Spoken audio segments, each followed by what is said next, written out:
As you probably heard, our four Atlantic premiers traveled to Boston this week to discuss trade and tariffs with the New England governors. Joining our East Coast leaders, Ontario Premier Doug Ford and Quebec's economic minister. Plenty of conversation centered around our historic ties and how fewer Canadians are heading south and how that is impacting our U.S. friends and neighbors. Joining us tonight to talk about it, we're pleased to welcome former New Brunswick Premier Brian Gallant, joining us tonight from Ottawa. Thanks for speaking with us tonight, Mr. Premier. Nice to see you.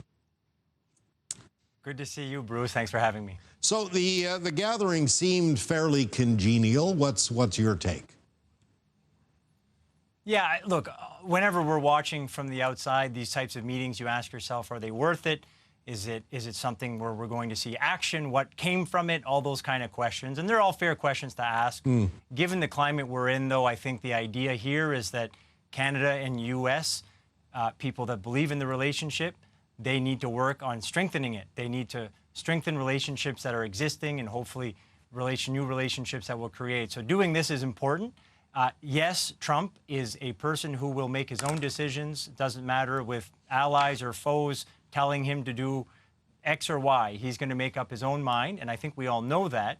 But reaching out to governors, reaching out to other American counterparts to try to talk about how we strengthen the relationship is still something that's very important, and I think will, in the medium and long term, bring benefits, and maybe even in the short term. And I'm glad you mentioned that, because Massachusetts Governor Maura Healey says she wants to strengthen the economic ties between the New England states and our country amid all the tariffs. And she's actually admitting that tariffs on Canadian products are disrupting the American supply chain. So is it possible, to find those kind of strengthened ties in this climate, do you think?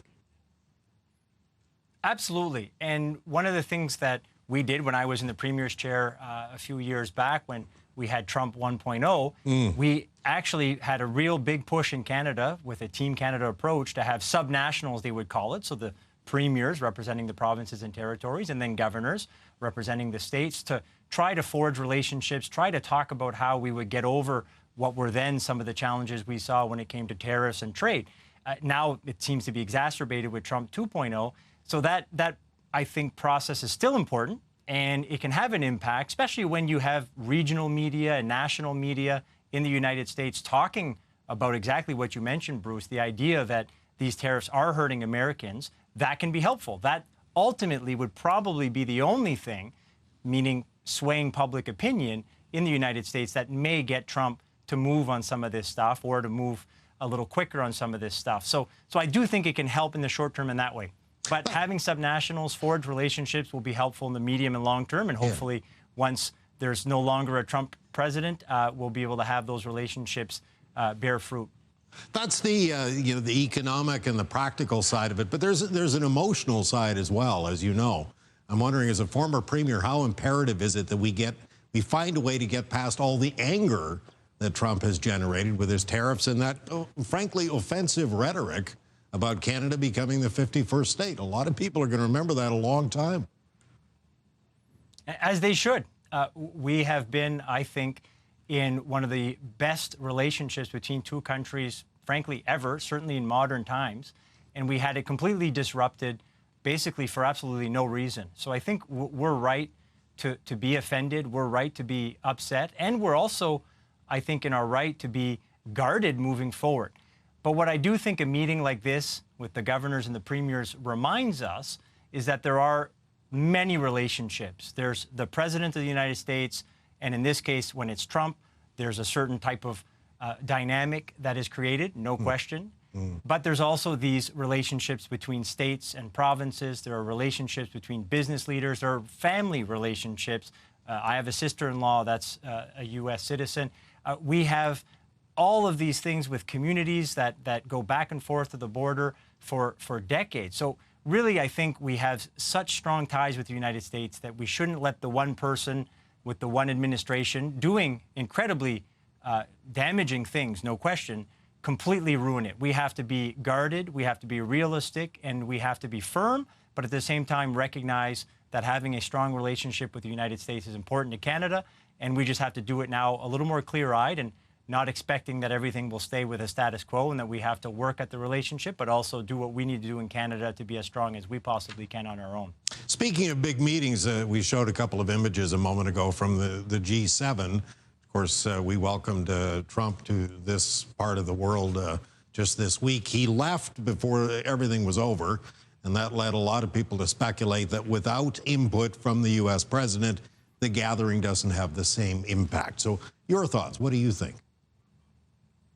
It's fair to say that the United States president and them having a presence at any meeting obviously amplifies the meeting.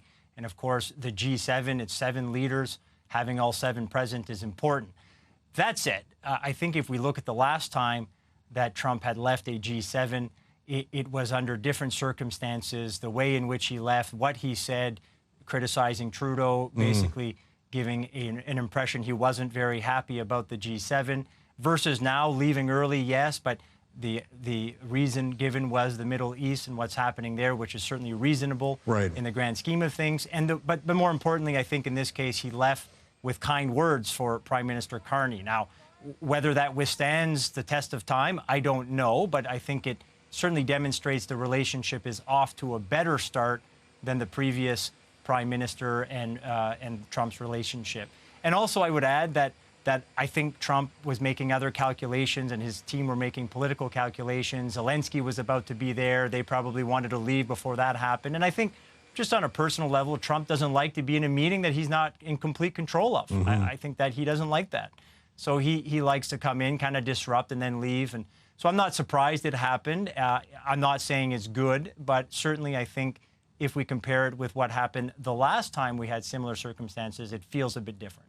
Generally speaking, what do these trade disputes do to long-term relationship? Do they have any lasting impact, or is this just kind of a hiccup we have to get over? They have long-lasting impacts. There's no question. I think we look at what the economic ripples will be, and not just for the Canada-U.S. trade relationship. The trade disruption that Trump is causing will have ripple effects in our economic structure. It'll have ripple effects as well when it comes to allies working together. And even when it comes specifically to Canada and the U.S., let's pretend in a week's time everything kind of goes back to the way it was in October of last year, before Trump had won the election. We still, in Canada, and rightfully so, will be very, very cautious. We will find ourselves with uncertainty. We will find ourselves saying, yeah, maybe Trump has sort of gone back on what he had said, but maybe he'll do it again. Or maybe Trump will be gone, but maybe someone else like him will do something similar. We now find ourselves in a period of more uncertainty. And I think what that means for us is we have to get our house in order more so than ever before. We have to look internally, and I think Prime Minister Carney and his government, to their credit, have certainly been doing that in the first few weeks of their mandate. And I think we also have to not take the relationship with the U.S. for granted. And it's great to see, again, the premiers and the governors getting together, because we shouldn't take that relationship that is incredibly important to both countries for granted. But also, even if things feel like they're pretty good, we have to be cautious. We have to understand that at a whim now, given the climate, things could change. So we need to make sure that we are clear-eyed, we're open-eyed, and we realize that we can't depend on the same type of relationship with the U.S. that we've had for many years, despite the fact that it was mutually beneficial. For sure. Mr. Gallant, we'll have to leave it there. I want to thank you so much for joining us tonight. Really appreciate it. Thank you. Until next time. Brian Gallant, former New Brunswick Premier, joining us tonight from Ottawa. Stay with us. Lots more to come.